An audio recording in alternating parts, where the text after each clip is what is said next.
Hey guys, what's up? I'm Sharifu, and have you seen Sinners 2025? Oh my god. I haven't seen a movie that got me so excited to make a video review in forever. And before we get into it, this movie is going to explore the search for freedom amidst enslaving forces in this movie. And look, I'm warning you right now, spoiler alert. Spoilers ahead. If you have not seen this movie, stop the video, pause it, go watch it, and then come back and let's geek out about it. Okay? I've seen lots of vampire movies. I love a good vampire movie, but this movie, I would argue, is not a vampire movie. That's right. Even though there are vampires in this movie, that doesn't make it a vampire movie. This movie is about characters that are enslaved in one way or another. Aside from the vampires themselves, there are no villains here. There are just people who are doing what they can to just get a taste of freedom. Now, of course, this movie is set in slave-ridden America, right? So it's like white guys making black people pick cotton, that kind of world. That brings me to our first enslaving force in this world, which is the white man, or just other people, because it's not just white guys who do the enslaving, right? Like, it tends to kind of be people on the fairer side. Congrats to the black people watching. Like, you guys are kind of out of the woods when it comes to slavery, but there are other places in the world where injustices just as bad as slavery are still happening. Is real. You know what I mean?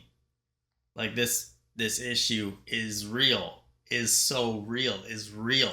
To escape this slavery that everybody's in, Smoke and Stack are offering a solution. It's a juke. It's a place to party. Come out. We're gonna drink. We're gonna gamble. We're gonna do stuff in the back room. Is it really free?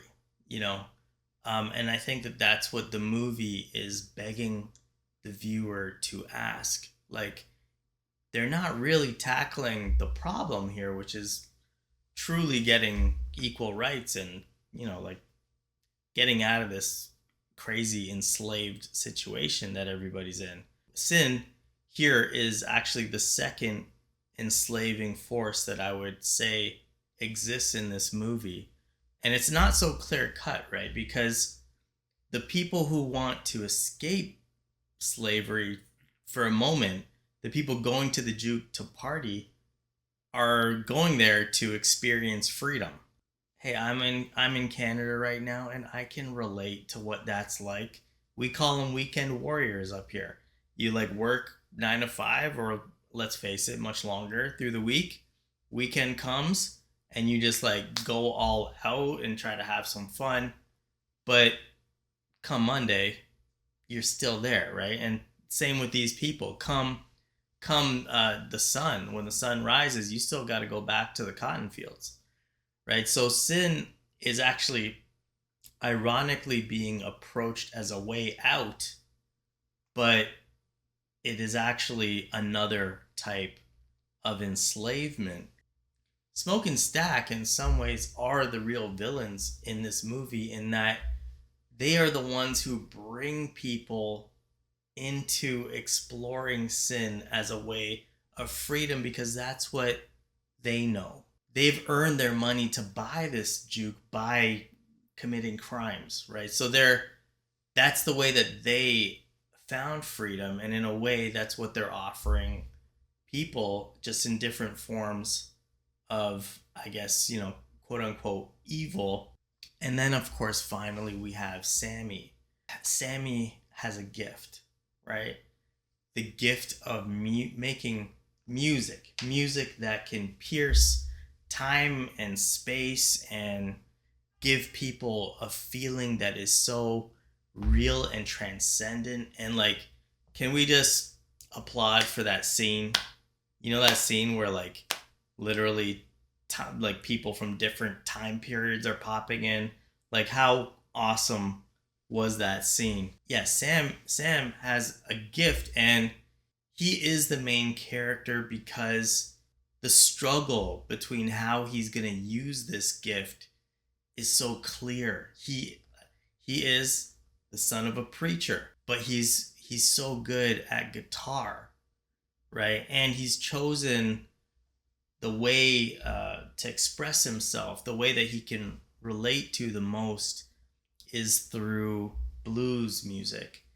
And in Christianity, I was doing some Googling, and blues music was considered like the devil's music, right? And so it's so interesting to watch Sammie, like, he's living his day, like doing what he has to do in like the way that he's enslaved.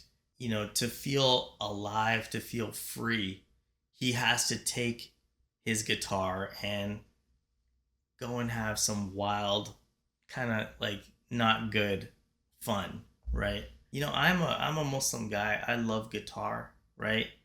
And music is also considered kind of like taboo in our system too, just like in Christianity as well. Playing musical instrument or listening to musical instrument is not permitted. The only instrument that the Prophet did permit in weddings or on each festival is the duff. Would like to take this opportunity to express my fondness for Duff beer. Blues is a music that's, in and of itself, it's kind of like complaining.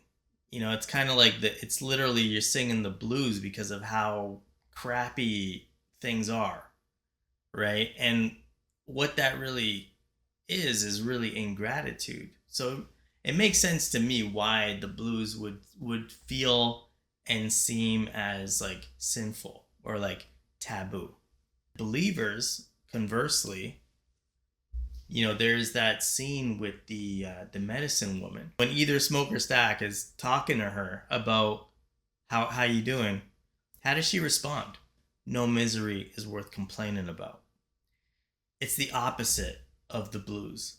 It's like, and that's why maybe she's able to protect in some ways her lover. She said that I've been praying for you while you've been gone, right? So how is Sammie going to use this music? And of course, he goes to the juke, he's playing, and the music that he's playing is letting people revel in those feelings and to rebel, escape, just like let loose, like just latch on to any freedom that they can get, even if the means is not a good way to achieve freedom. And then you got the vampires, and the vampires are literally the embodiment of sin and evil in this movie.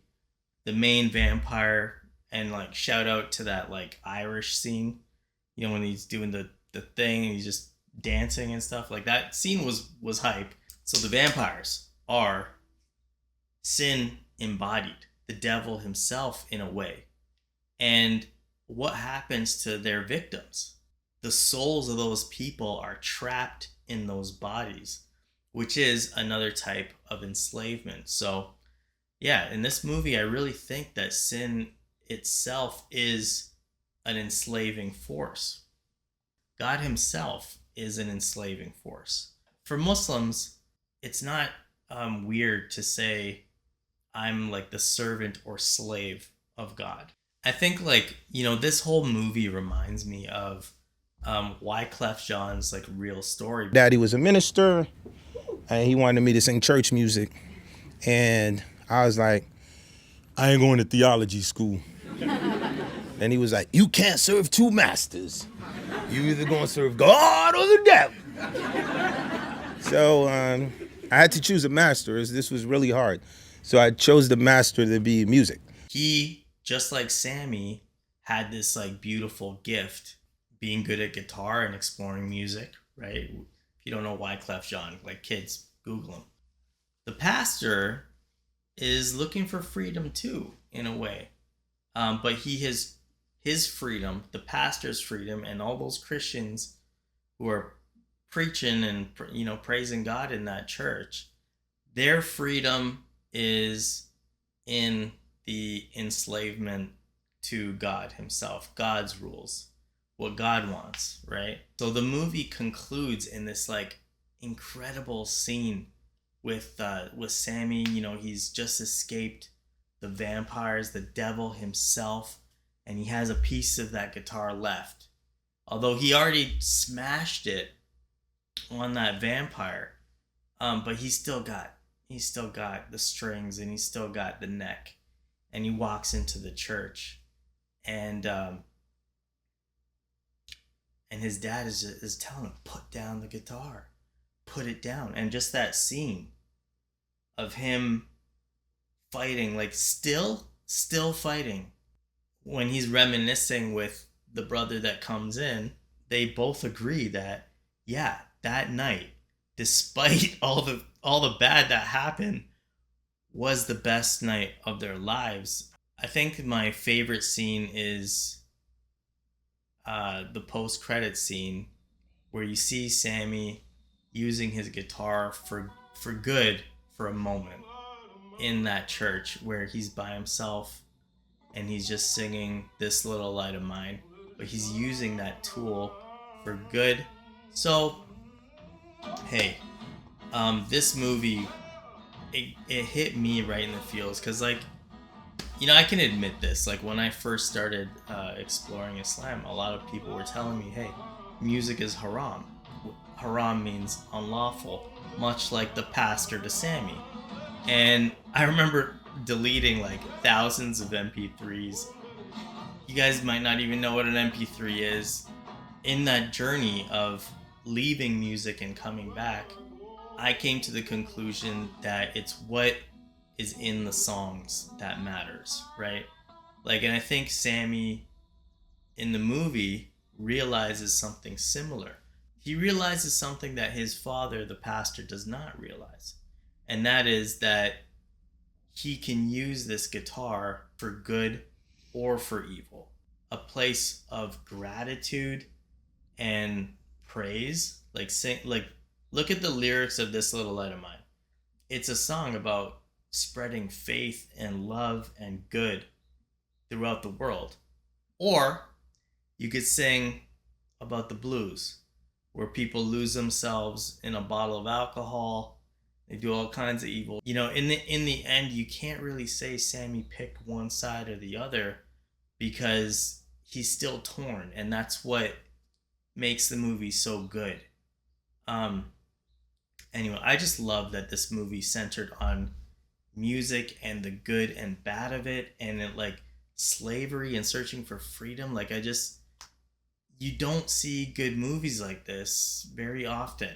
And the movie kind of reminded me a little bit of From Dusk Till Dawn, but From Dusk Till Dawn had no deep message.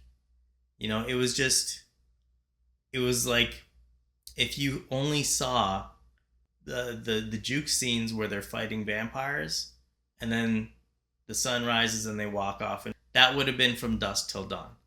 This movie is so much more. Like I said, just because vampires are in the movie doesn't make it a vampire movie. What did you think? I might go see it again. I think it was that good of a movie. How many times have you seen it? What do you think it's really about? You let me know in the comments, guys. Peace.